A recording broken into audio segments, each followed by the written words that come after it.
หูเพชรหายเรามาเอาเรื่องกรรมการเด้อแต่ถ้าเป็นคำนี่กรรมการก็ให้อันนี้เป็นเพชรเราผมจะเอาไปให้ยังตุ้มหูของคุณได้หายมาทั้งนี้เด้อพี่น้องเด้อมาไทยเอา$100เอาเจ้าของแท้มาเอาหูมานำไม่ได้ตุ้มหูของผู้ได้เสียแล้วเอาทั้งนี้นะพี่น้องเด้อกราบเพื่อที่1เพื่อ2เพื่อที่3นะจะใส่ถุงเสื้อเลยแล้วเด้อพี่น้อง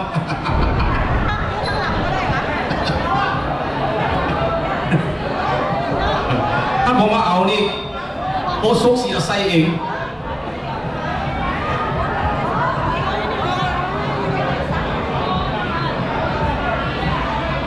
ดูหูพี่น้องเ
เป็นแต่ยูวิดีโอเนาะ ก็คงใจเนาะทางผู้มีเกียรติที่ได้ทรงการแสดงของสมบูรณ์มีสตรีลาวและ เจ้าซ้อมเป็นนัก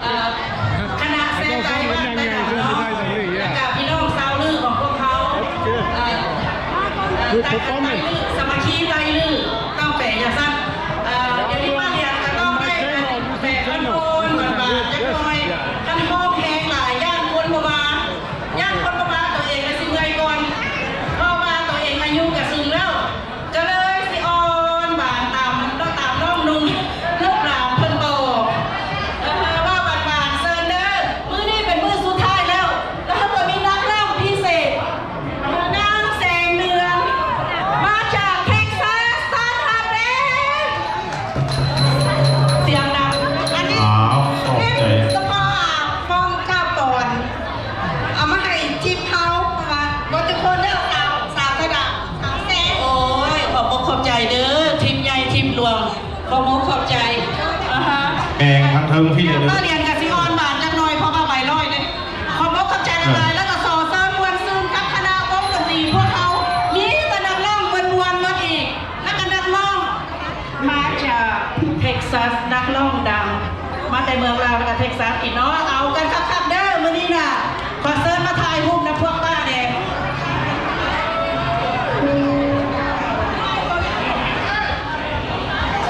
เทิงนี่กันในลันดี้ไทยผมไปล่อยบอกปั่นกันก็อย่าลงไปนะไอ้น้องรายการฟ้อนกับเบิร์ดแล้วเนาะขอเชิญไปถ่ายรูปน้ำมะนาวนักฟ้อนแน่ขน่อย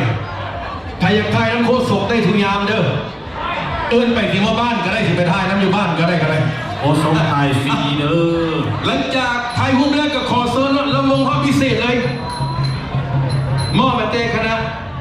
เอื้อยใหญ่ลีลาแล้วคนนั้นก็แขกมงเกียรติเบอร์สุดๆคนเด้อก็ได้เด้อขอเชิญคณะทรายไดมอนด์ประจำหน้าที่เด้อก็ได้เนาะขอบใจน้องสาวแสงเดือนเด้อมาซอยงานมื้อนี้ส่วงคนก็มีท่าน้อยนึงแล้วก็ได้เพิ่นแต่งตัวแต่งอย่างมาเรียบร้อยเลยเนาะกับเซียวทอนอีทีมไทยก็เต็มร้อยเลยนะก็มาซอยเต็มที่เลยเซียวแพงกับบ่เมื่อละมื้อนี้นี่อยู่จนงานเลิกหมดแล้วเนี่ยเมียสั่งเมื่อมักตัวสั่งอยู่เพิ่นว่าจะสิเอาได้เด้อจ้ะ